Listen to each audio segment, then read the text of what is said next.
पत्रकार मंच से बात करते हुए एजाज ढेबरा केंद्र सरकार पर जताई नाराजगी। रमन सिंह को इसलिए बुलावा नहीं आया कि वो भारतीय जनता पार्टी के राष्ट्रीय उपाध्यक्ष हैं और छत्तीसगढ़ के एक्स सीएम, इसलिए उनके ऊपर कार्रवाई नहीं हो रही है।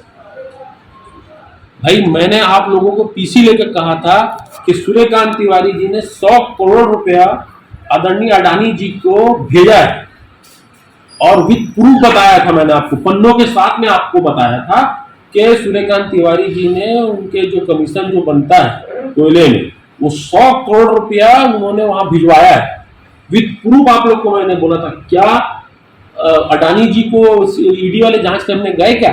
सीबीआई जांच हुई क्या? सिर्फ जांच एजेंसी सिर्फ कांग्रेसियों को ये लोग टारगेट कर रहे हैं, कांग्रेस को टारगेट किया जा रहा है, कांग्रेस के लोगों को परेशान किया जा रहा है और सीधा सीधा उनका मकसद है या तो आप भाजपा में आ जाओ या तो फिर आप राजनीति से संन्यास ले लो।